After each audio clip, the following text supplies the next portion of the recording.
Also, I wanted to mention that I've watched the Dirac video, the lecture about quantum mechanics Chris sent today. I reviewed that today, and like, if you're interested, I can just kind of skim through and just draw for you the basic information he talks about in that video. Yeah, so probably we will start with that. I'll just kind of dive in a little bit into the history. So basically Dirac talks about like that at the start, at the beginning of the 20th century, people were really excited with like what with the model of the atom. So basically what atom is, and it's like a hydrogen atom, like with one electron orbit here. And he says that he was really excited about that theory, and like one of the best ones was like Bohr-Rutherford model or something. So he calls it like Bohr orbitals or Bohr orbits. I don't remember exactly, something like that. And he says that it was kind of the start of the like quantum mechanics, that kind of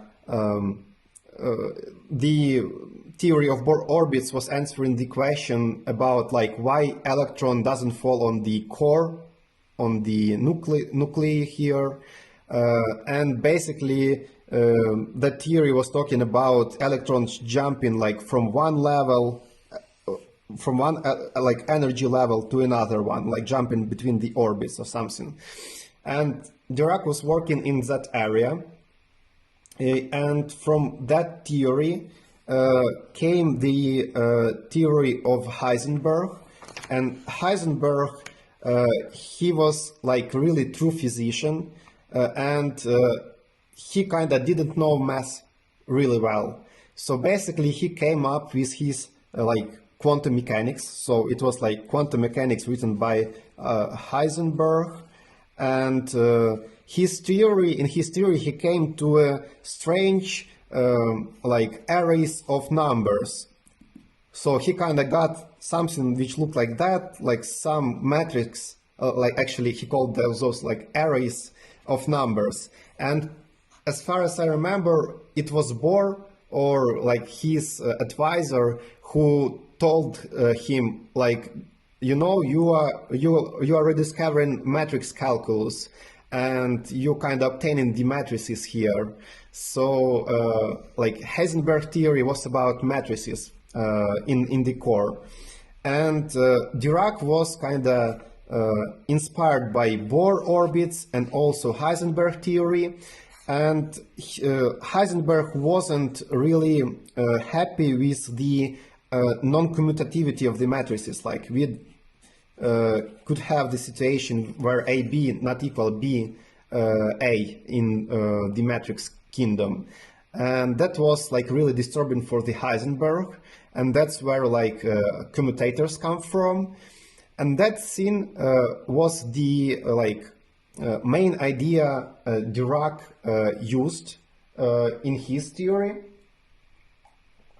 So in lecture he says that he was on the walk somewhere in the country or something, like in the village. I don't remember exactly. So he was walking somewhere, and on the walk he'd been thinking about the non-commutativity relation, like the commutator, something like that.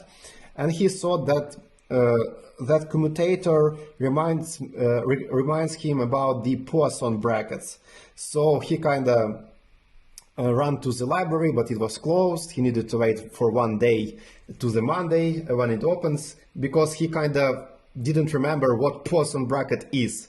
So he remembered that the whole form is similar, but he needed to recall the whole theory because it wasn't at his head at the moment. So basically he went to the library on the Monday, and then he kind of reused Poisson theory and Hamiltonian mechanics to kind of construct the commutators in quantum mechanics of the Heisenberg there. So, and it was like the Dirac's input there, as far as I understand from his lecture. And probably like parallel to all of those discoveries, there was another track, and the other track was done by the Schrodinger. And Schrodinger has a different perspective. So Schrodinger, sorry, probably it should be see here like this, like Schrodinger, don't remember, something like that. Schrodinger. So he was working with wave functions, basically, something like that. And he was working on the version of the quantum mechanics, which was described by those strange differential operators and those strange wave functions. So basically he has other version of the quantum mechanics with his equation, Schrodinger equation, and his like partial derivative operators like this, like IH d by dt over psi equals something like Hamiltonian over psi or something. So and physicists in the next decades, they were kind of discussing and arguing what theory is like the real one, Schrodinger's or Heisenberg's with matrices. But it appeared actually like later that both of those theories, they were the same. So basically they are identical, and they are kind of one like different pictures of the same theory underlying those pictures. Yeah, so that's kind of it. And at the end of the lecture, Dirac just saying that there was a big discussion of the problems of quantum mechanics between Bohr and Einstein, and they were discussing it in letters. You know, the famous one with like God doesn't play dice or something. So it kind of describes the Einstein's point of view that he didn't want to have the theory in physics which relies upon the non-localities, strange non-localities, and probabilities. And Bohr was kind of defending that point of view, that like having probabilities is okay.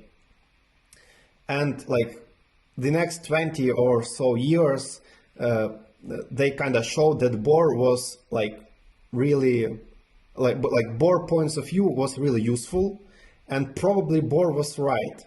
But despite that, Dirac, at the end of the lecture, says that on his personal opinion is that Einstein probably should have been right, and actually he isn't happy enough with the current theory of the quantum mechanics. And it was like, I guess, like 50s of the 20th century or something. So, and he was saying that on his opinion, he is awaiting for a new theory to emerge, something new which will be more like Einsteinian theory to describe those quantum phenomena, and the theory shouldn't have all of those strange things the quantum mechanics has, like probabilities, non-locality, etc., etc. And that was like the end of the lecture, and Dirac was hoping that like it will emerge. But as we know, like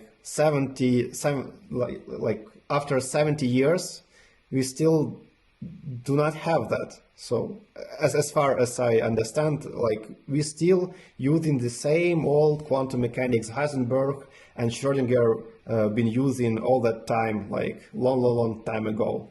And basically that's it. That's like a really short overview of the Dirac's lecture. Maybe Chris can add something, or Mesocosmos, if you want to, please.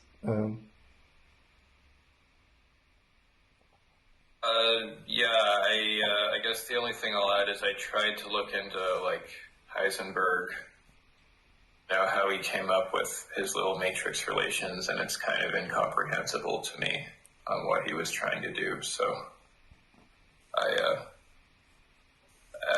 Yeah, that's all I really have to say. Yeah, I don't know about Heisenberg or like really much. Probably we will hear about him in the next chapters, I think. Like because in the chapter 21 of the Road to Reality book, Penrose takes another approach, so he kind of gets along with Schrodinger actually, and Schrodinger picture is a little like more natural. Why? Because Schrodinger was based on the de Broglie, and de Broglie theory was about like the wave nature of the matter, basically of the particle, not only like the light. And actually, like de Broglie theory will be discussed today, and we will see how on the like experimental level it was confirmed, and how like things like something like wave like kx like minus omega t emerges from the experiments there. So we will talk more about that today at the end of the call. Yeah, so I think we can start now with the chapter if we do not have more questions about that. That was a nice introduction. Also, I'd like to know how the harmonic oscillator really fits to the picture, and what does the commutativity, what does it mean, how it comes from the equations. Or maybe you can give some insight to the commutativity. Because from the chapter I couldn't really get it. Yeah, so you had like two questions, right? One is Yes, how we deduce that form for the waves, right? Actually, the commutativity, how do you say it? Like this, like commutator. Yes. Commutator. Commutator. Yes. This principle. Yeah. I couldn't really understand. I know the meaning, of course, quite simple, but how it relates to quantum. It's mechanics. still early to understand that, because to come to the commutator we will need to come like to the understanding of the measurement.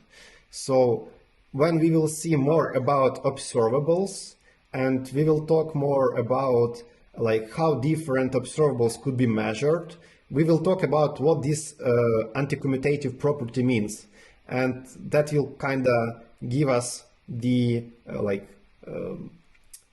dependence between different things to measure or something. So we will come to that, but in the later chapters. So just stick with material, and we will get to those like in a month or so. Okay, that's okay. And also the harmonic oscillator, because it's this term and concept, it is repeated so many times, but at some point, if someone can like explain it. Basically, like harmonic oscillator, it oscillates like the wave, and it just happens that oscillations, they have the waveforms, right? The same waveforms like sinus or cosinus, and that exponents that exponent encodes cosine and sine together. So by the Euler formula, right? And those like kx and omega t here, those are just like different frequencies, one frequency for a time, and k is like wave number, and it's like frequency of the wave in a space. And what oscillates in the wave is its phase factor. So anyway, we will talk about that, but yeah, a little bit later. Okay, so today I propose to start from also one more overview. So I decided it would be maybe more constructive to start the calls from the like really short overview of the material we will discuss today. So just the overall scheme. And I will probably start from it, and afterwards we will go into some details. So basically in 21.1 here, Penrose is talking about using the differential operators instead of the numbers, and he also talks about the like how those differential operators they relate to the like Noether theorem and symmetries of the space. And actually those operators defined in the Euclidean space, they will kind of generate the different symmetries actually. And so basically like... He says that we can treat these operators as normal numbers, right? So we kind of can operate with those in a similar manner like we operate with numbers, yeah.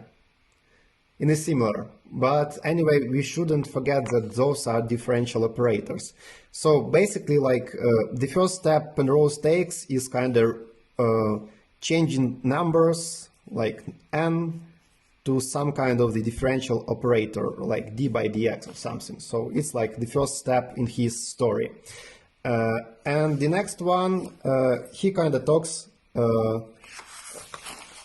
and also here you can see like the first, like ancient commutativity relation here, and basically that's like the start of the commutators in the quantum mechanics, but based on the properties of the differential operators, etc. So. Yeah, and afterwards he just kind of jump right into the quantum mechanics.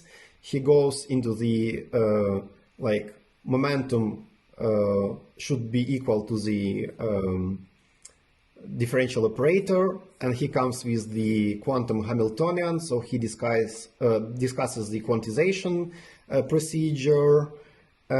And talks about some problems with quantization of the classical systems here, and asks also some interesting questions, but they kind of will remain without the answer here.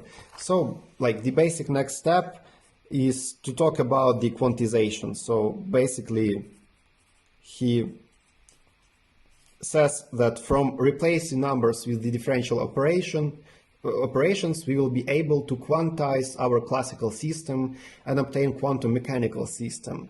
And he shows how to obtain like the quantum Hamiltonian here for the particle. And afterwards he moves further and discusses Schrodinger equation. And Schrodinger equation like takes us one step forward.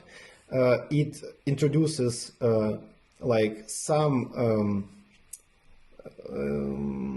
conclusions basically from the relativity a little bit, only a little bit, like where we know that energy is like a momentum, and therefore probably we can also think about it as the differential operator also, which changes in time, because like we know that we have that relation like energy and momentum is like time and space, right?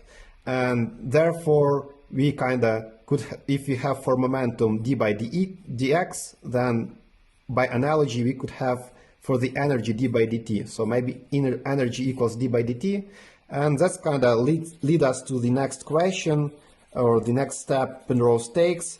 He just kind of tell us that we know from the relativity that's in, and from the Hamiltonian theory we know that like the evolution of system in time, this is described by the Poisson bracket of the Hamiltonian, and the Hamiltonian is energy. So basically we kind of can come to the Schrodinger equation like this, sorry, like d psi by dt equals h d psi. So he comes here. Yeah, and afterwards he kind of starts asking a lot of questions, like why we are doing this, why, why, and basically the whole argumentation for the previous steps made are concentrated in the 21.4. So basically afterwards he kind of jumps to the experiments, and some explanations.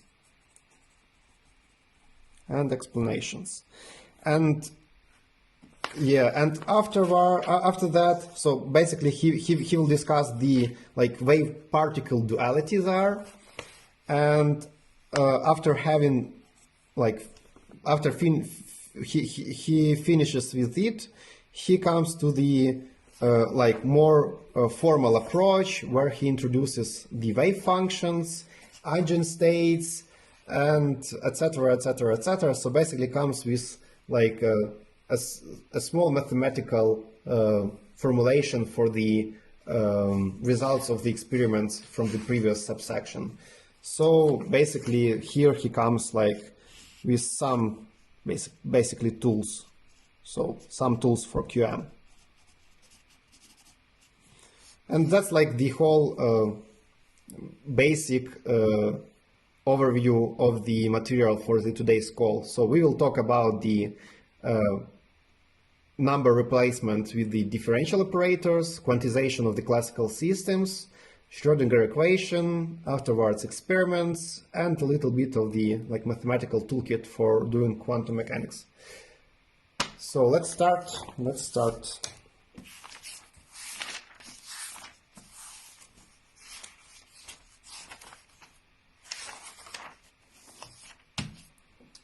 Probably I will zoom in more so you'll be able to see better the text here.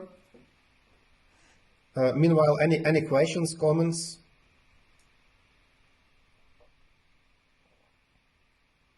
You showed something to differential operators coming one or something. Was that anti-commutativity?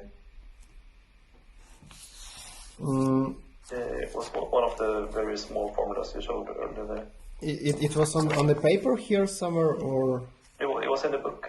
In the book? If it was in the book, please remind me about that when I'll be showing you once again, okay? Yeah, sure. I think you are talking about that like anti-commutativity relation here. Equals 1.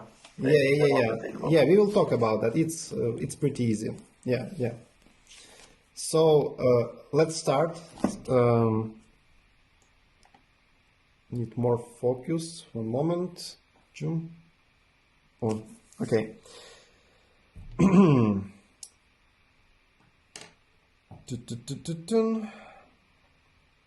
Yeah, so basically here he talks that like quantum mechanics was like a revolution, and actually it was so far removed from our ordinary classical pictures that like a lot of scientists were just giving up on quantum level pictures altogether, and a lot of them instead were just relying on mass, and that's all.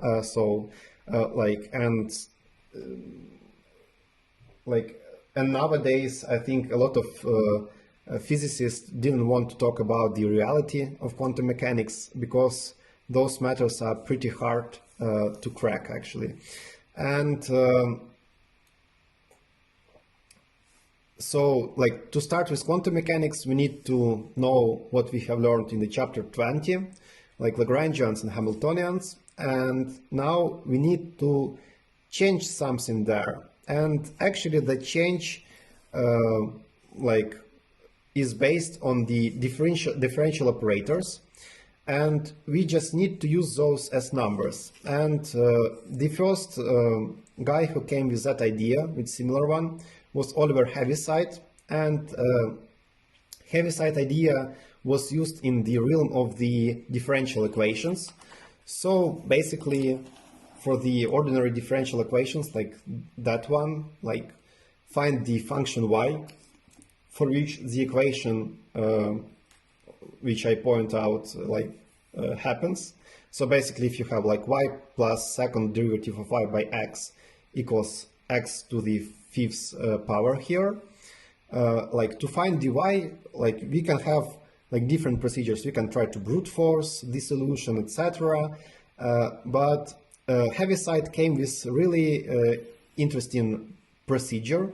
He said, like, let's try and just, instead of using derivatives, use some number d. So just mark derivative is dd, it's one single letter. And now treat those d's algebraically. So the equation from that form will go into this form, like 1 plus d squared y x to the power of 5. And after doing that, you can just move everything with x's and d's to the one side, like it was done here. So basically, you can see here the power series for the 1 plus d squared to the power minus 1. So basically the reciprocal value of the bracket here. And after obtaining the power series here, we can recall that d is actually not a simple number. It is the differential operator, and because of that, we know that, for example, the 6th degree or like 6th derivative of x5 will be 0. So all of those like higher d's will just go to 0, and all we will be left with are like 1 minus d squared plus d4 of x5. And we can just calculate those and obtain like 5x to the power 4, 20 to the, like multiplied by x to the third power, and etc. And therefore we can deduce that y should be equal to this form. And if we substitute that into the original differential equation, we will find out that that's exactly the solution. And we have like a lot of exercises here, and in those exercises the whole procedure of like substitutioning that d instead of derivative is discussed. So basically you can see that first of all, like we just found some particular solution here, not like the all solutions. And like while doing those exercises, we can kind of discuss the problems, like how to find all solutions, like every of those using the same procedure, and why we have lost something while like using the general algebra in the above example. But anyway, we will not discuss examples today. So as for now, it's enough for us just to talk about that substitution in the simple terms. Just a small comment. Mm-hmm. I'm not sure if this was in the book, but someone probably knows this better. I think there's something called a Heavyside Function that looks kind of like a square wave. Does anyone know anything about this? Yeah, and I think it was in the book, actually, in the chapter 6 or so, yeah. Is that related here somehow? I think no. Okay, just the same author then. Yeah, so it's related a bit to the differential equations, but it doesn't interest. It isn't interesting like in the current context. Yeah, so you shouldn't be worried about like if you know or didn't know the Heavyside function for like chewing up the material here. Okay, so like the whole note Penrose leaves us here. He just says use it carefully. So we need to be careful, and what it means careful to be careful is discussed in the exercises below here. Yeah, so now if we kind of believe that we can do such procedure, we can also think about x as the differential operator also, but which like doesn't differentiate. So basically it's just an operator. It just multiplies the function, so its action on the function is just multiplying by x. So basically if you have some function c of x, x will just multiply it and d will differentiate it. And then we can find really interesting commutation relation showed here at the top, like dx minus xd equals 1.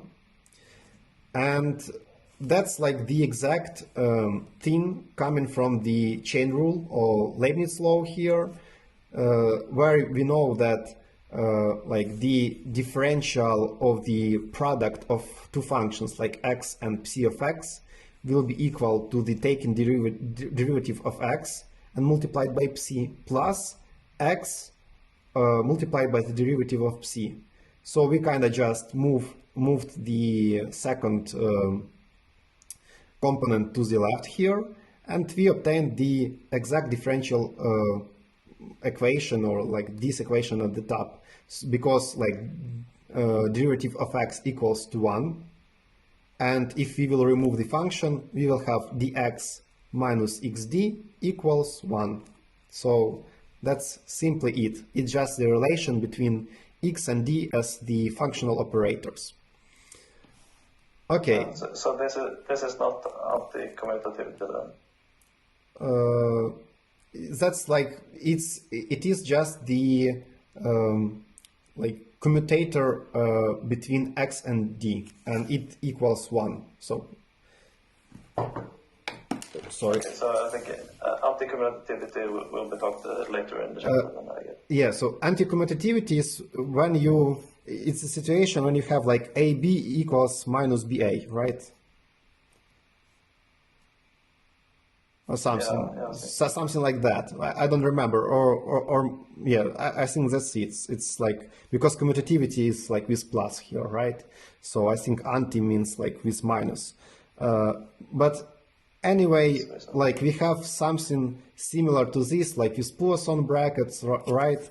So with Poisson brackets, we have seen if you take like Poisson brackets of two scalar fields like psi and phi, we will have something similar. So we will have like d psi by dx, d phi by dp, minus d psi by dp, multiplied by the like d phi by dx or something. So it's kind of similar thing here, and usually it's kind of described like this. So like commutator of x and d equals to this thing, like dx and xd.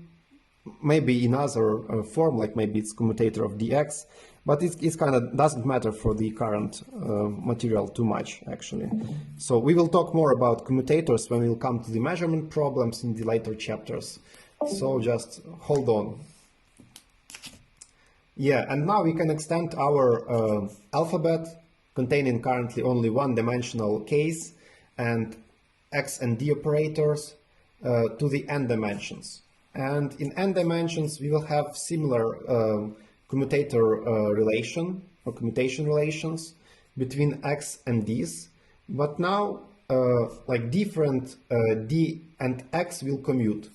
So if you will use db and xa here, where b doesn't equal a, they will just commute, and that thing will be equal 0. Why? Because differentiation by the different variable will be independent of the like variable xa, and therefore we can just switch those places and everything still works. So therefore we will obtain this like Kronecker delta here. Okay, so and now he also says that we could have used like generalized coordinates, but as for now, let's just use flat case. And in the flat case, we will have like n-dimensional Euclidean space here, En, with some basis there. And for every basis vector, we could introduce operators d1, dn, and they will describe infinitesimal translations in our space in the directions of each of the axes. And he kind of shows us that on the picture here. So d1 moves in where x1 show like points, and d2 field kind of translates everything where x2 points, and the same for d3. So basically that's kind of the process where we move from the vector basis to the like vector field basis in the space. And actually that was the moment where I was really flashbacked with Chris's videos, because like the first time I have seen that procedure was in his videos, on the tensor calculus somewhere. I don't remember exactly, but it was like that the exact substitution where you can move from the basis vectors of the space to the vector fields. So it was pretty nice moment, like a bit of nostalgia for me here. Okay, and I don't know, maybe Chris could add something here about that if he wants, or there is something to add. But anyway, like this subchapter ends with the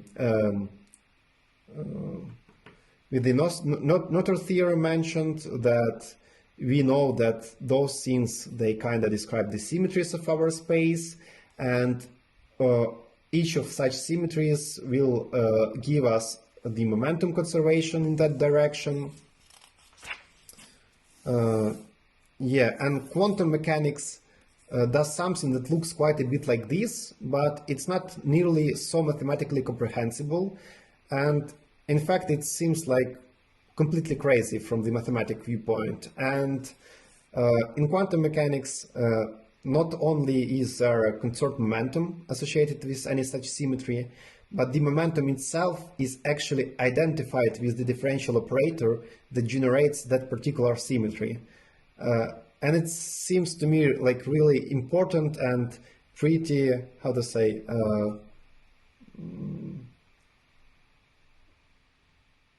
like the point easy to lose or like to skip through.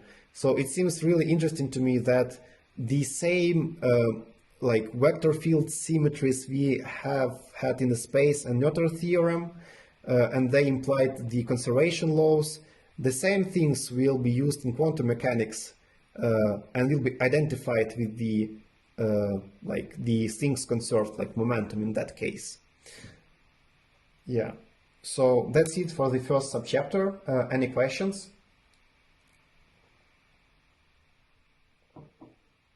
Can I go shortly back to commutativity and derivative case, just shortly?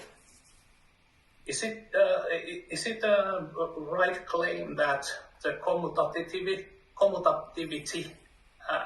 is due to derivation, or is there any other way around to look the subject? So your question is about this commutator? Yes, this and a little bit later. Let me see. Like this one? Yeah, this one, exactly. So can we say that commutation, this relation, is it anti-commutation or just commutation?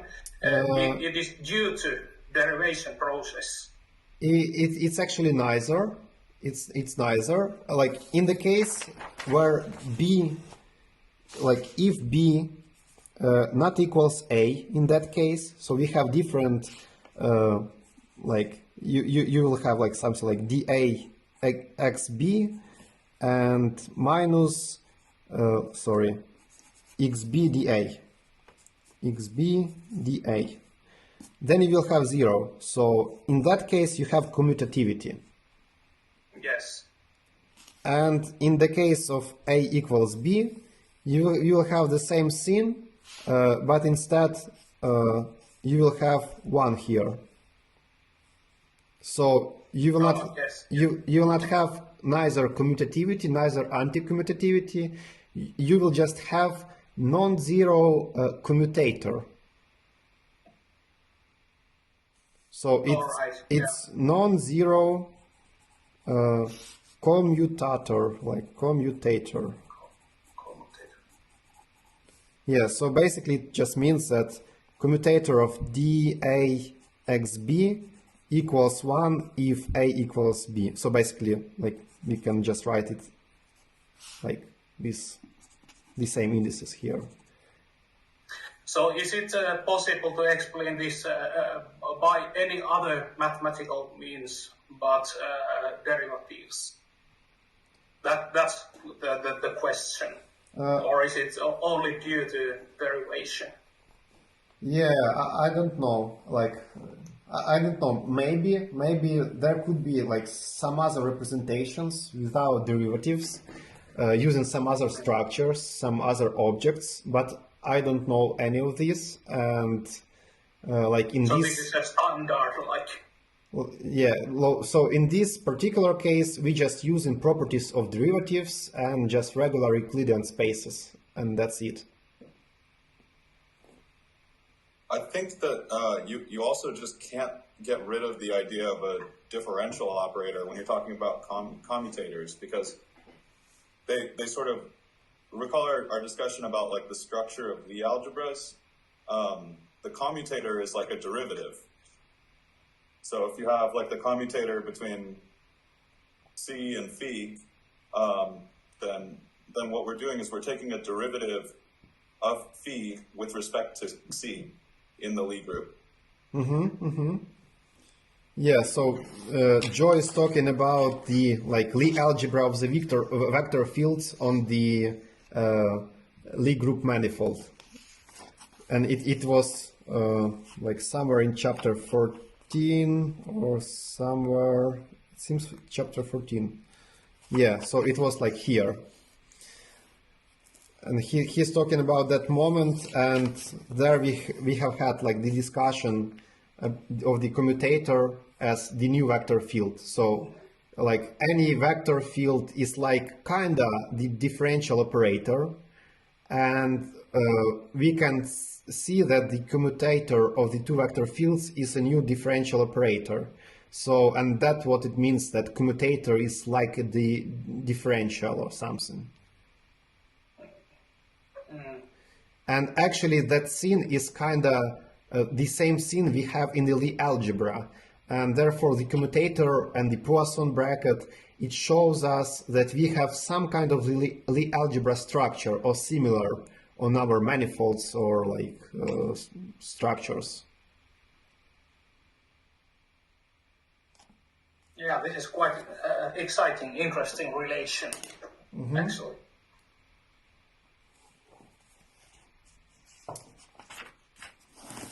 Okay, so let's move further. Okay, and in the next subchapter, Penrose just jumps further into the like definition. He just says, let's make a definition that PA equals IHDA, where like I is the complex unit and H is Planck constant. And afterwards, he says that now we can just, by definition, and taking a look at the commutator relations above, we can deduce this scene. So it will be just modified by the constant IH here, and the same Dirac delta will be here, or Kronecker delta. Okay, and yeah, basically that's it. And now he just says, let's take a look at the classical Hamiltonian, and the process of quantization is just substituting into that Hamiltonian, instead of the momentums, our operators. And that's exactly what he will do next. And he tells us that at the current point, we doesn't assume that Hamiltonian depends on time. And also, we are not using the relativity here in any way. Yeah, and he says that like temporal and spatial directions or like elements are treated differently in the quantum theory. So don't try to apply relativistic theory here. We will do that later maybe. So just notice that the whole theory described here is non-relativistic. And actually that reminds me about the Dirac lecture, because in the Dirac's lecture, he's been also talking about the Schrodinger's depression. And actually, like Schrodinger tried to apply his equation to like deduce the spectrum of helium, or I think it was helium, yeah. and the numbers kind of doesn't coincide. And it was like a more general equation with the whole relativity structure applied inside.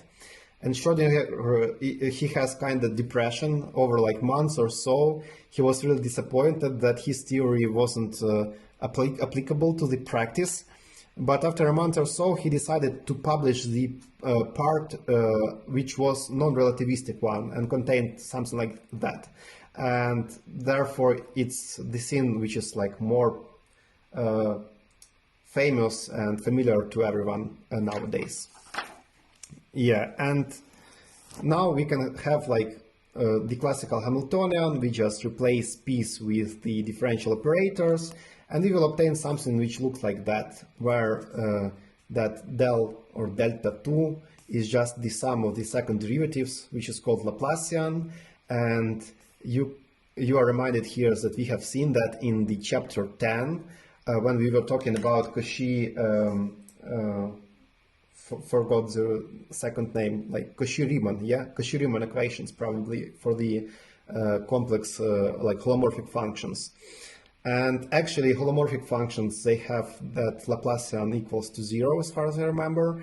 And the same thing happens with the soap bubbles, or like soap films on the wire. That's just like the side note.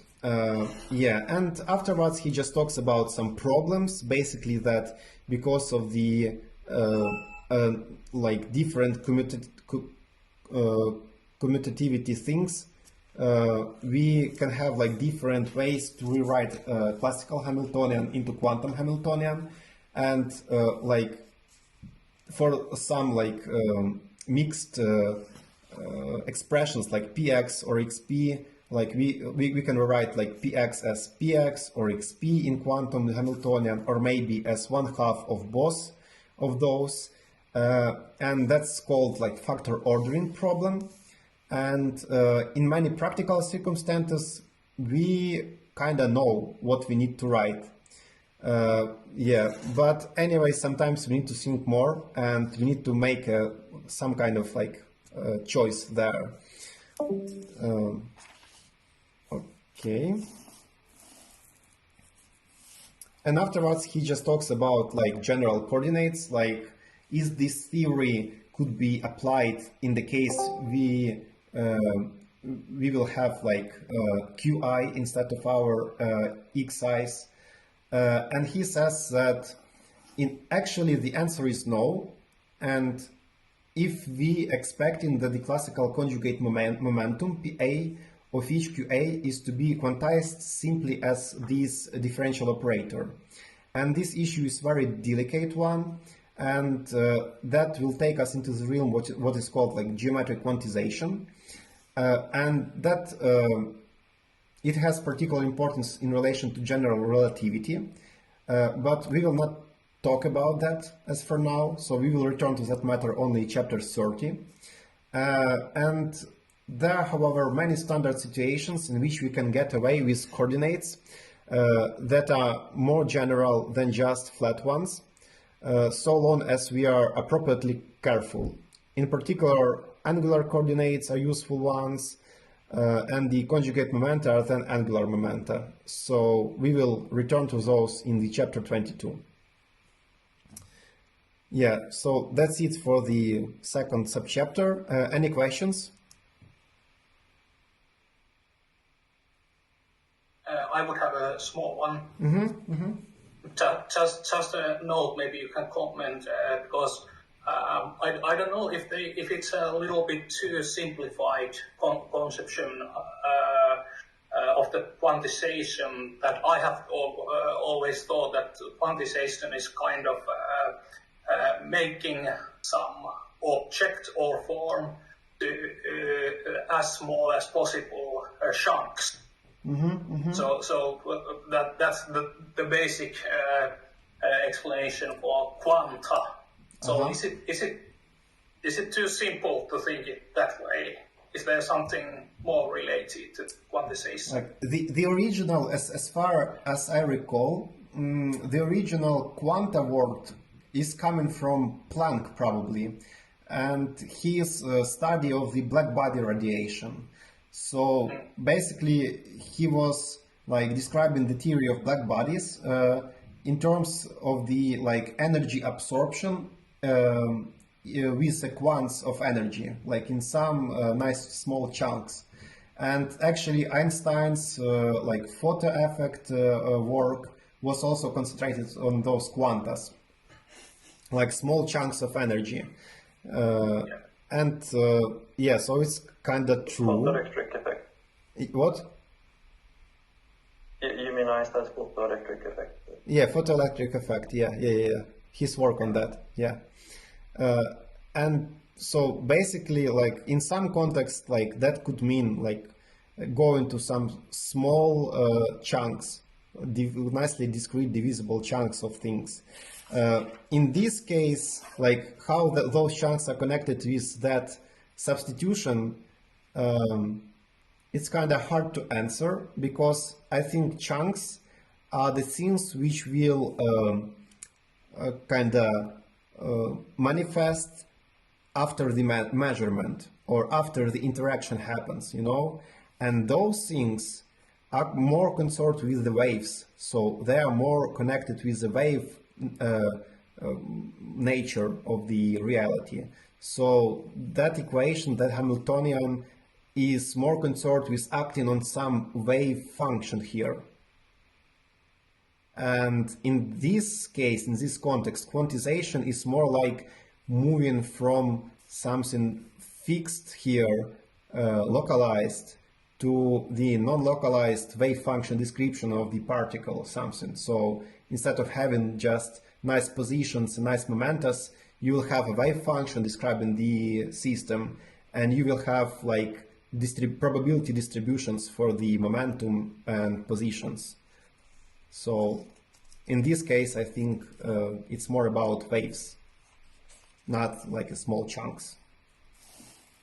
Right. Yeah, I think it's reasonable, more reasonable in this case. Thanks. Mm-hmm. And that's actually the scene we will make happen in the next section. And basically, he just says here, let's ignore like all of those problems, and let's just came to the Schrodinger equation. How we will do that? Okay, first of all, we need to resurrect the function, and we need to bring it into the view. So previously we just been talking about the operators, but operators want to act on something, and in this case it will be the psi, the wave function, and therefore he just like introduces it here. Yeah, and he says that wave function could not depend or cannot depend on the operators like p here, because these quantities are now not like independent variables, but should be interpreted as differentiations with respect to xa, and therefore like we kind of need like a more basic form for the wave function, like with no momentas included in it. Okay, and basically that wave function will provide the quantum state of the system, and here he discusses like how we come to the Schrodinger equation. And in this case, he just asks the question like, how does differentiation with respect to t fits into this scheme? And actually he says that like Hamiltonian represents the total energy of the system, and we know from relativity that like momentum and energy is combined, and therefore we can make a small guess that by the analogy we can replace energy as dp was replaced with the differentiation by x with the same differentiation but by the dt, and therefore yeah, and therefore basically like we can kind of come to that equation where we kind of equate the energy with the Hamiltonian, and equating energy with Hamiltonian and substituting like operators will just give us like IH d by dt equals h. And we just making the wave function visible here, so we just act with those operators on psi, and therefore in that way we are obtaining the Schrodinger equation, which will describe the evolution of the wave function in time using the supplied Hamiltonian, the energy of our system. Yeah, and afterwards he just gives us the example and a few exercises for it, like to find some definite solutions for that. Okay, and afterwards he starts asking a lot of questions, like why to replace like those momentum and energies with all of those mathematical mumbo jumbo derivatives, etc. And he just says like what connects that to the real life, and he says like probably the answer here could be like the conservation of energy and momentum, and they kind of link through the Noether theorem to those differential vector fields and symmetries. But anyway, that's not like a really good answer, and so he kind of just says that the skeptical reader may well complain like why we need for these like curious identifications, and to attempt to answer these we need to appeal to the experiment, and we will see in the next subsection more about the answers. What he writes here more is that like the point is like the essential point that emerges from a vast amount of experimental evidence is that there is a direct association between frequency and energy, and corresponding association between wave number, the reciprocal of the wavelengths, and momentum. So basically we have like different frequencies. So wave numbers is like frequency in space, and frequency is just like frequency in time. And they will correspond to our energy and momentum levels, as we will see from the experiments. Yeah, and we shall see in 21.5 the relevance of all of those things. But meanwhile, we need to understand more about waves and particles. Didn't Einstein discover something similar to this in the photoelectric effect? I think so. We will talk about that. It's contained in the next subsection. Okay, great.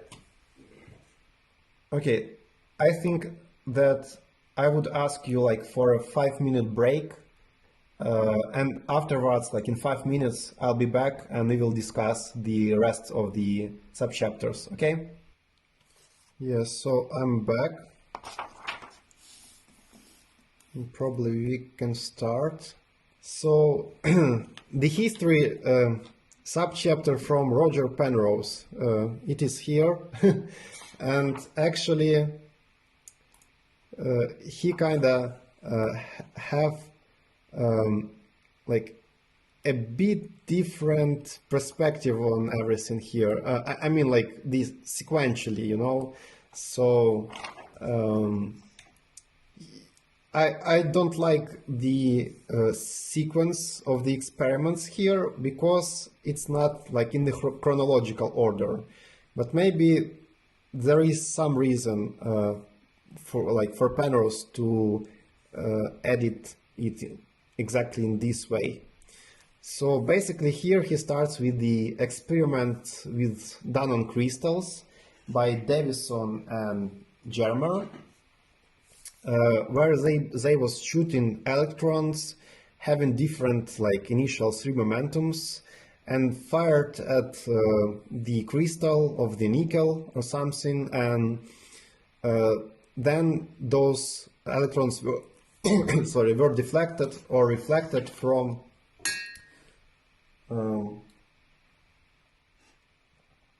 it through various special angles.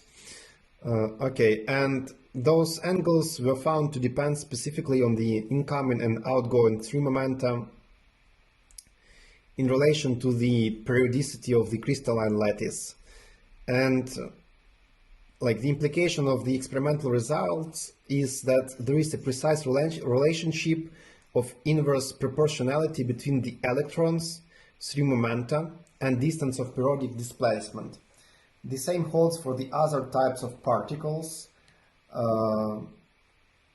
Yeah, so basically it will apply like to different, probably for like atoms maybe, or maybe molecules, I don't know. So, and like the basic, it was like a practical part of that experiment, but we can ask like from what theoretic thing those two guys decided or were based their experiment. And the theory behind those was the theory of the de Broglie. So basically it was like the de Broglie waves and de Broglie wavelengths, and it was his theory which predicted the formula they confirmed by the experiments, which is like lambda equals to h divided by p, where h is a Planck constant and p is momentum here. So, and for like every direction we will have different lambda. So basically like for x it will be like h by px, and the same for different x here is index, like this like small x. And for different directions, you will have like different lambdas here. Okay, and the wave number Penrose been talking about at the top here. This wave number association is just the reciprocal of that. So basically, kx wave number in the x direction equals to lambda x minus 1. So basically it's just reciprocal entity to the wavelengths.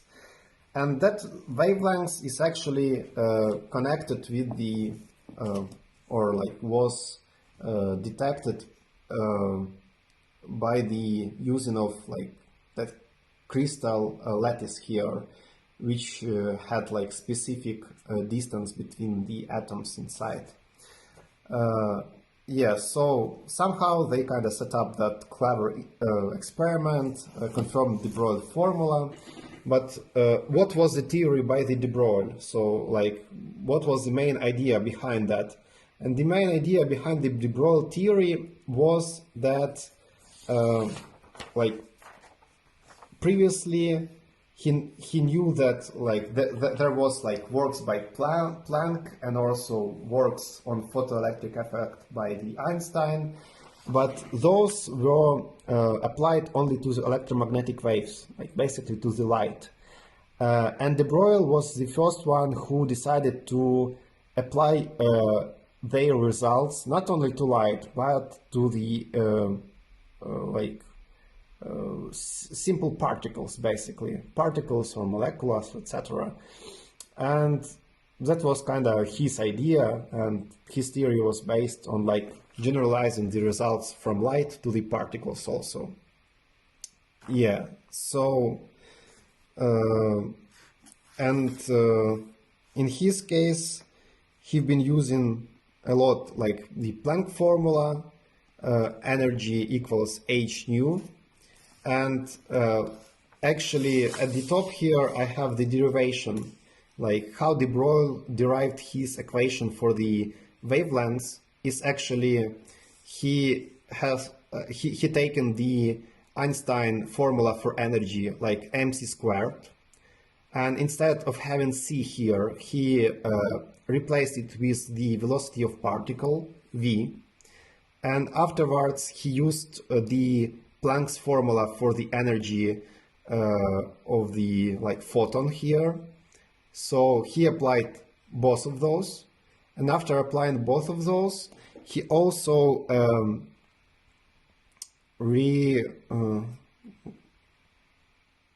so somehow I just forgot how that was done. Yeah, so basically like to find the like we can like obtain the form for the frequency in terms of the velocity and wavelengths. So basically wavelengths is the like the period of our wave in the space, so how much that period takes. And yeah, exactly. So you can see here that like the speed of the wave, which measured in like meters per second, can be just divided by our period of the wave here, and therefore we will obtain like the frequency, because like what will be left after it will be just how much the wavelengths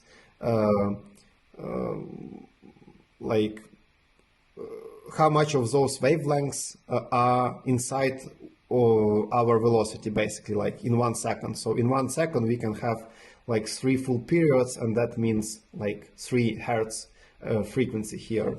Yeah, so therefore we can obtain that equation here, like VH divided by the wavelengths. And now we can just use mv squared here. So just remove that velocity here, remove one velocity here, and obtain just the formula mv, our momentum, equals to the h divided by the wavelengths. And that's exactly the formula you was seeing here. So that's basically it. Yeah, and that part kind of describes the situation where like particle is wave-like, so to the one direction. And now we will talk more about the other direction, like how to come from the wave to the particle.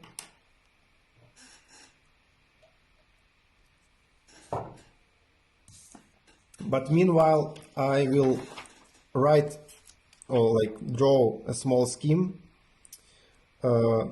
like as I see it, basically. So in this chapter, what we have or will have later, so we will have like black body problem or black body radiation problem, and it was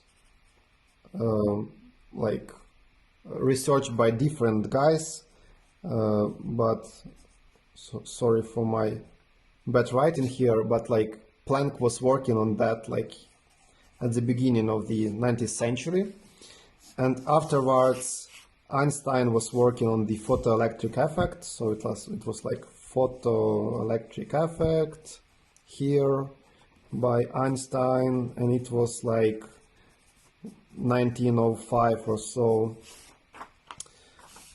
Yeah, and on those two works, probably I need to zoom out a bit, was based de Broglie theory. So basically you will have like de Broglie theory here.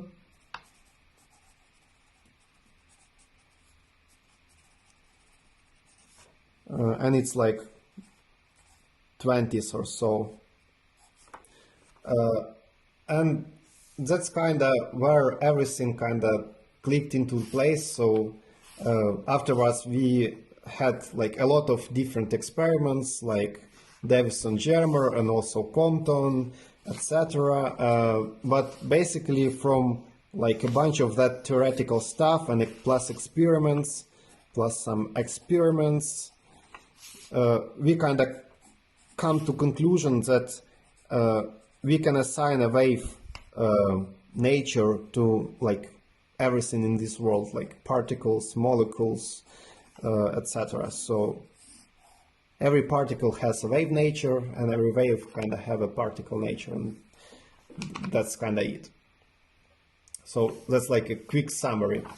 Okay, and in the book, like Penrose kind of moves from here back to here, and afterwards he goes back one more time again. So it's kind of confusing for me, like why he chose to go like start from there, go back, and went further. So it's kind of sounds a bit unreasonable for me. So probably I would appreciate it much better if he came like in more logical sequential position from the black body problem, electro effect, Broglie theory, experiments, and quantum mechanics. Yeah, but yeah, anyway. So he's talking here below about Planck, and actually he talks that like at the start of the 20th century, people know that wave could be thought as particle. So in the case of light, it was a photon. And Einstein was working on the photoelectric effect, and that's actually the work which granted him the Nobel Prize, not the work on the relativity theory. And the photoelectric effects occurs when light of suitably high frequency shines on appropriate metallic material, causing electrons to be emitted. And like the theory was like if we intensify the light, we make it more like harder, we should have like more energized electrons bumping out of the surface. But it wasn't happening.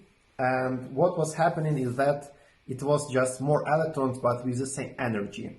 And to describe that, to explain that, Einstein came with this idea of the photons, and that's kind of was it. And he was using the Planck's formulas and Planck's ideas, and actually all of that, those things were confirmed by Robert Millikan in the 1916, who was initially really skeptical about the Einstein work. And the origins of the Einstein works, they come from the black body problem, black body radiation, and Planck was working on that. So basically, black body is something which absorbs all of the like electromagnetic waves coming into it perfectly, and kind of emits also that scene perfectly. But basically, like what comes into it, it kind of traps inside, and therefore like it's like in thermal equilibrium here, and black body will kind of re-emit everything in the terms of like light or like heat into the atmosphere or something. So basically the star, like a sun, is a black body, and we can think about this in this way. And if we look at the sun has some spectrum, I mean the light coming from the sun, and its electromagnetic spectrum looks like this, something like that. So we have frequency and different intensities. So basically for the red star, we will have like red frequency here. So it will be like red color is much more intensive for the for that mass, for example. But we have also like blue stars, yellow stars, right, etc. So, and for the theory of the black bodies, Planck came up with this formula for the intensity, described in the form of the Boltzmann constant K. It's not a wave number, it's Boltzmann constant connected with temperature. T is the temperature and nu is the frequency. So basically, to derive the intensity for the frequency, we need to measure like a temperature of the body, move that specific Boltzmann constant, and just substitute everything into this, and you will obtain the graphics. Yeah, and before Planck, there was like a lot more theories. Like it was, I call it Rayleigh-Jeans formula for that intensities, Wien's proposal, but Wien's proposal and Rayleigh-Jeans was just like their equations were working only in particular cases.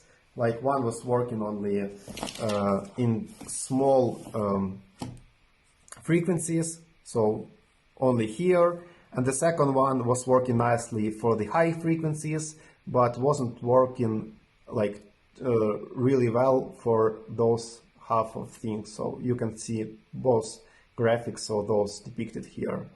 Yeah, and Planck was the first one to describe the correct formula. And basically he used there his famous energy. So his idea was that energy could be absorbed or emitted only in bundles of the specific energy, and that was really directly related to the frequency, and the formula was energy equals h nu there. Yeah, so there is some connection to Bose-Einstein statistics, but that doesn't matter for us currently. Yeah, so what we can say now about all of that stuff is that electromagnetic wave could be thought as particle, and that we can describe the time of oscillations of that particle. But let me think about that a moment.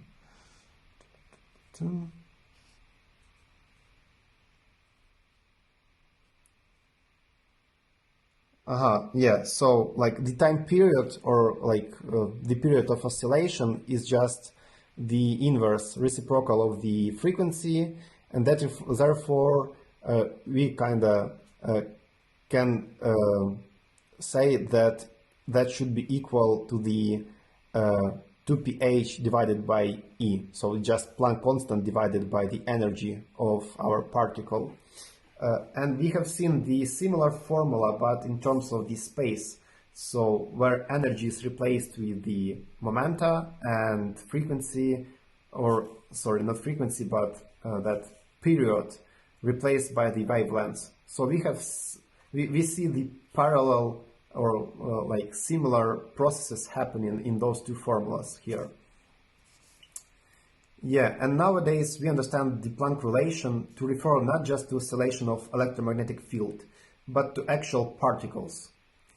Yeah, and among the further confirmations following these successes with the photoelectric effect was the crucial experiment of the Compton, which demonstrated that photons in their encounters with charged particles indeed behaved just like massless particles, in accordance of the relativistic dynamics described in chapter 18.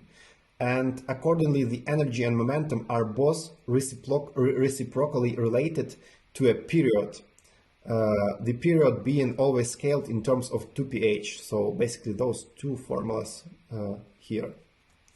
Yeah, and that's kind of the main conclusion from that subsection, that like we have kind of the wave-particle duality, and the wave periods, like the wave period in time and space, are related to the energy and momenta through those two formulas, basically. Yeah, and at the end here we have probably one of the most famous quantum mechanical experiments called two-slit or double-slit experiment. Yeah, which kind of demonstrates the wave nature of the particle, like electron. Yeah, and what's happening here is described on that figure below. So basically we have a screen, we have like a protector screen with two slits in it here, and we have electron gun which fires one electron at a time. And if you cover like one slit here, we have that like normal distribution on the screen. And if you cover the second slit, we will have the same but a little bit shifted normal distribution. And if we open both slits, we will have interference pattern. And what we expected is just the same normal distribution. So basically, if I like draw a screen here and I draw like two slits here, one moment, yeah, and like in the case if that slit is covered, you will have like peak here, and you will have something like a bell curve going on here. And if you open that slit and close this one, you will have similar peak, but now to the right. So like basically something like that. So what the guys were expecting while opening the both of the slits here, they were expecting the same peak to be formed at the center of the screen. Like, sorry, should be a little bit smoother here. So they just kind of expected to see that bump at the center, and that's it. So basically, more particles will go to the center, and that's all. But what they have seen is something like this, like interference pattern, where like there are some parts of the screen where like no light can access those. So some destructive interference was happening there, and that's what is depicted on that screen here. So we see those bands, and we see some bands where the light just or electron couldn't like go or appear, those white bands.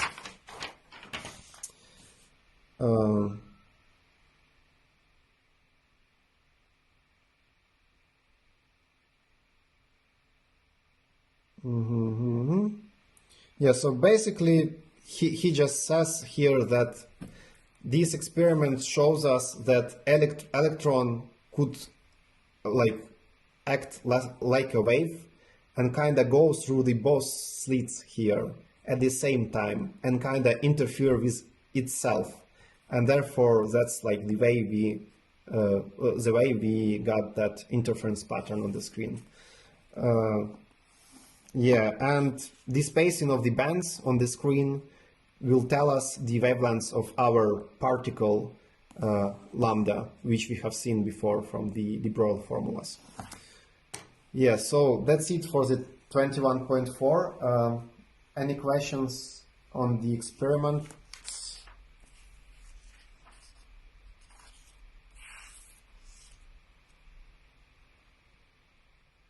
Have anyone tried the double slit experiment with 3 slits or more slits? I'm not aware of it. I'm not aware. Yeah, it's been done. It has the same pattern. The interference pattern. Yeah, and if you have more than 2 slits, it's going to be the same as if it was 2. Like the pattern would be the same as if it's 2.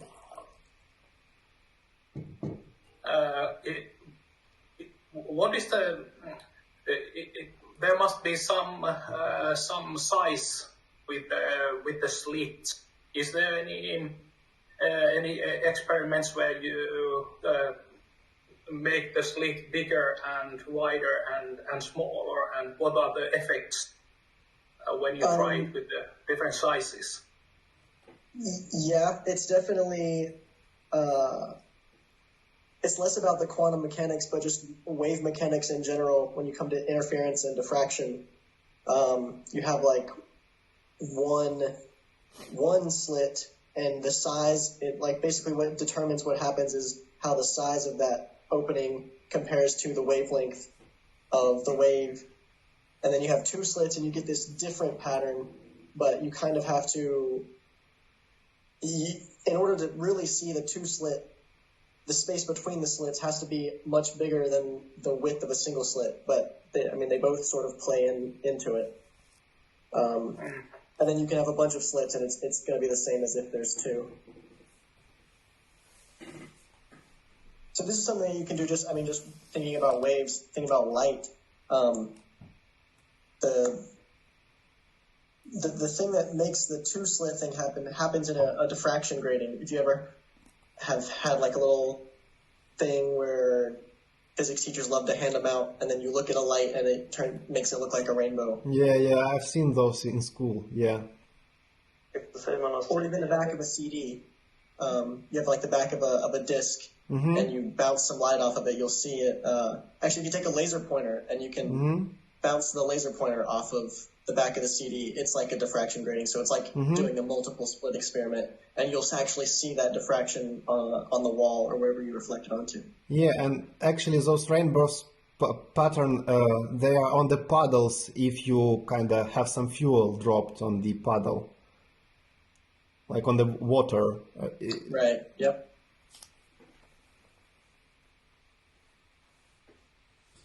I also... Yeah. Oh, okay, please. I just wanted to say that it's interesting that if you set up some kind of thing that which will kind of detect the electron at the slit here, then you will ruin the interference pattern. So you will collapse his wave function here, and you will get this picture instead of interference. So if you disturb him here, it will just collapse into the particle. Yeah, about that. I understand this measurement as being basically interaction. That's why you get different results. Yeah. So basically you will kind of intrude into the experiment.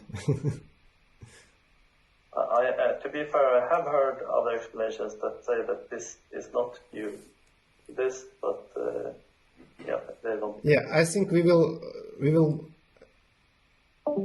Okay. Bye, Bradley. It was nice to see you. Okay, what I wanted to say is that probably we'll talk more on the next calls about the measurements and things, because it's kind of really interesting how to measure the electron, you know, without disturbing it, because it's really small and really gentle, and like how to measure electron with something even smaller and without disturbing his way to the screen, for example. So it's kind of the hard technical problem here. So you're saying it is possible to measure it without disturbing? I don't know. That's like the question for me for the future. I don't know Okay. how it's done. I know that in theory, if you kind of make some electron detector here, which kind of will like fire a light bulb at you if electron pass through the right slit. So basically it could be like, I don't know, some electromagnetic detector or something, you know, which will detect charged particles flying near him. Maybe that would work. But yeah, I don't know the exact technical setup. Which would again require interaction. Yeah. Gap. Okay, so before we got too far into philosophy, let's just end with the final subchapter for today and discuss the plan for the next call. And afterwards we can talk like till we have the powers. Okay, so the last subsection for today is called Understanding Wave-Particle Duality, and here Penrose talks about the miracle, and miracle here is substituting those differential operators. He just says that we should not turn down that and just try and go with it further. And how does this formalism help us to understand this mysterious wave-particle duality? He says that we shall require a mathematical entity, and that entity would be the wave function with a particular spatio-temporal dependence of the form exponent to the minus IPAXA divided by h here. So, and this quantity becomes itself again if we increase the like PAXA here by 2ph. It's basically the quanta here, and whoa, it seems that my battery on the phone soon will be finished. Okay, so anyway, here we have like some kind of the periodical scene, like wave, and it has a temporal periodicity of 2ph divided by p0, and different special periodicities like 2ph divided by p1, p2, p3, and that agrees exactly with the requirements set out above. So we have seen the same things here, like 2ph by p0, 2ph by px, basically. And that's exactly the same like temporal and special periodicity we have seen in the experiments. So that form is kind of based on the previous practice we've seen. And now if we will try to substitute that and act on this wave function with our momentum operator, we will notice that by acting on it, it's actually, I think that like the form of that was nicely yeah, so it's kind of miracle. Yeah, it seems I got it. So if you act with that operator on that function, you will obtain this result, that it will be equal to PA, our initial moment, like, or energy, if that's like 0 here, multiplied by the same wave function. So basically we came to that scene that while acting on the wave function with the quantum operator, we are obtaining the same scene, like the classical momentum here or energy, multiplied by the wave function. So basically while applying it, we are converting from quantum to the classical value. And actually, that's exactly what it means for the function to be eigenfunction in the case of the infinite dimensional vector space. So we have seen the eigenvectors in the chapter 13, and those are the vectors in the space to which we can apply a matrix, and the application of the matrix to it will be just multiplication by some number. And it's the same thing with the function here, but now our space is infinite dimensional, like W here. It's just marked W. So basically those are the space of wave functions, and therefore and it's infinite dimensional because, for example, all the functions of the particular kind that we have just been considering about for infinitely many different choices of PA are linearly independent. So basically we have infinite basis for that functional space. And like the reason for this is that like cosine waves and sine waves, they are in some sort perpendicular, and that's actually, I think, the question asked in the exercise here. Well, you will be kind of forced to use integrals to analyze orthogonality of the functions. Anyway, in this case, we have like a simple rendition of the vocabulary for the quantum mechanics. And in quantum mechanics, eigenfunctions are called Eigen States because they kind of play a key role. And why they play a key role? Because for those we will have definite value, classical value available. So in that quantum state, we have definite momentum available for us. So therefore, they are very important. And various operators like P, here they are usually called dynamical variables. And that's actually the name Dirac is using in his lecture. So our wave function that initially simply played the role of the invisible function, just sitting in the shadows, is now definitely beginning to play an active role, and we should think of it as the state of the physical system, as mentioned above. And sometimes it is called state vector. And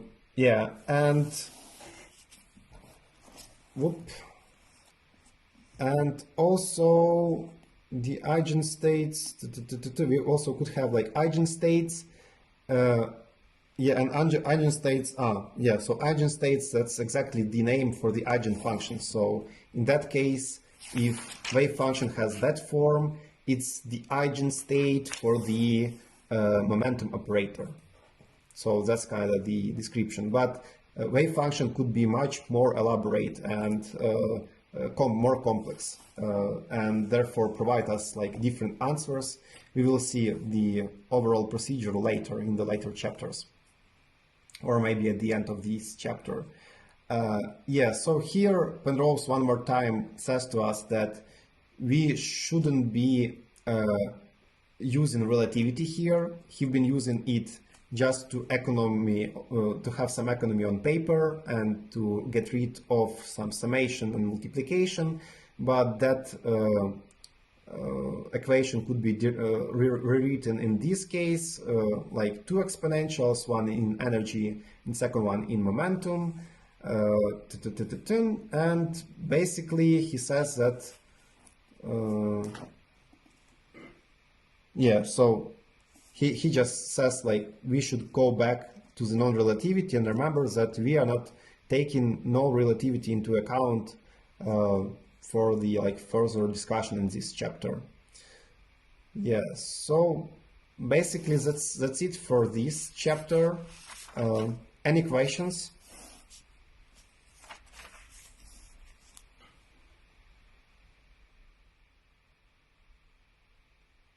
Not really, but great stuff. I was also a little bit confused about what is all the relativity? How is it related even here? Is it because the wave function we can think of it having some velocity, or Relativity. how would it relate? It just relates here because he like makes the energy goes in the same line as the momentum here. So basically, as in the relativity, like energy is combined with momentum, he combined those together here into one expression, PAXA, with 4 coordinates. And that's the whole application here, just the index contraction by 4 dimensions where P0 equals energy. All right, all right. Yeah, and that's basically it. So he just said, I will get some economy in paper, but that doesn't mean that I've been using relativity. It's just for economical purposes, and that's it. Well, I think another reason why we use non-relativistic here is because the Schrodinger equation doesn't treat time and space symmetrically, right? There's one derivative with respect to time and 2 derivatives with respect to space. Yeah, you have like dt on the left-hand side, and then we have like the Laplacian on the right-hand side. Yeah, yeah. And so since we have only one time derivative and 2 spatial derivatives, you can't get a Lorentz invariant quantity from that. That's true, yeah. That's the exact thing Schrodinger published, and which worked for him nicely without relativity, and provoked his depression by the Dirac story. So I think, I understand it, because sometimes, the different ways of doing, coming from relativity to quantum mechanics and vice versa, it has a really complicated situations because of this. It seems.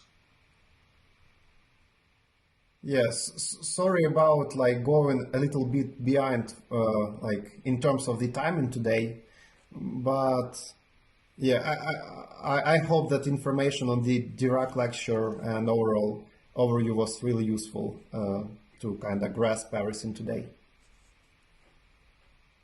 Totally worth it. Yeah, I agree. Great. So, and for the next time, I propose to take a look at the 3 next subsections about ontology, locality, and measurement. So it's basically till the 21.9, so not including this. It's like 10 pages. Yeah, 10 pages more. I wanted to do a short talk on infinitesimal transformations next time. Probably take like 30 minutes. Okay. So would that be possible? Yeah, I think yes. Yeah. So. Okay. Yeah, I'll plan on just because it's a nice way to get that form of the momentum operator. Okay. Yeah. No problem. We can always shift something, or maybe I will just shrunk something a bit in my storytelling, and that's basically will give you more space to do your demonstration. Yeah, okay, cool.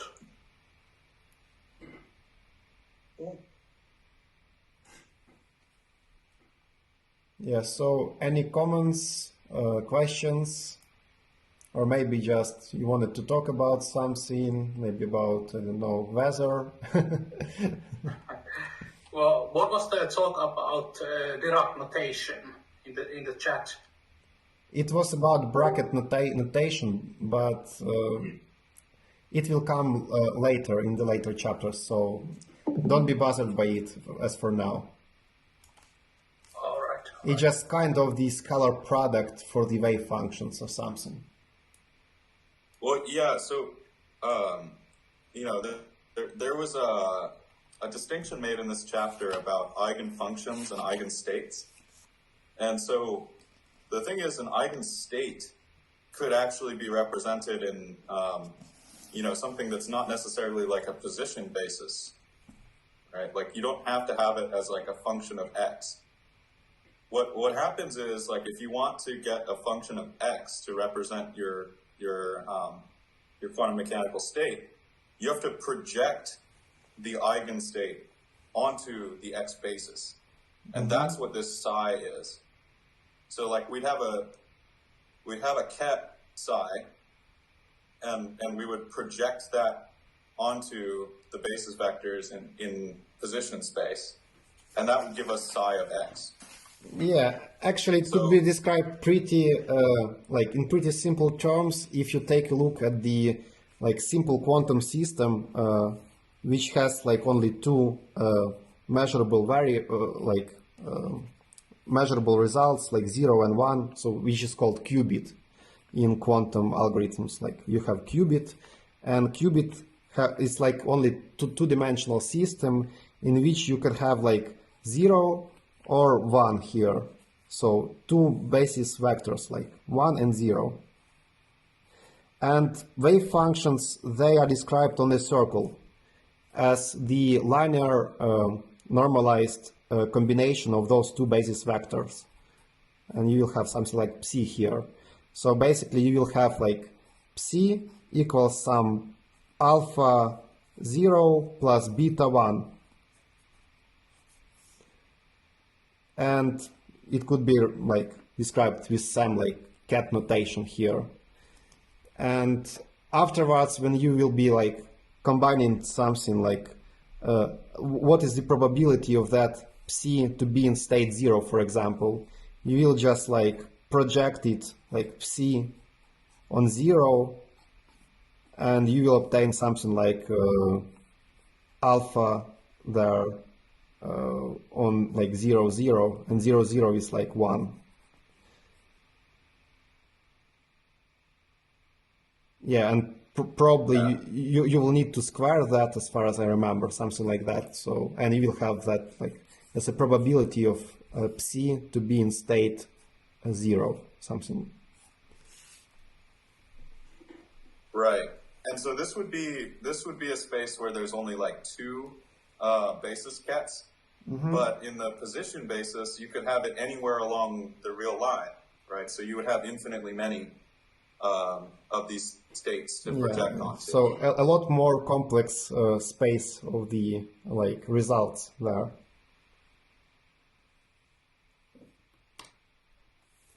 And actually, I think we will talk a little bit about that at the end of the chapter 21, when we will talk about like position states, momentum states, and Heisenberg uncertainty principle.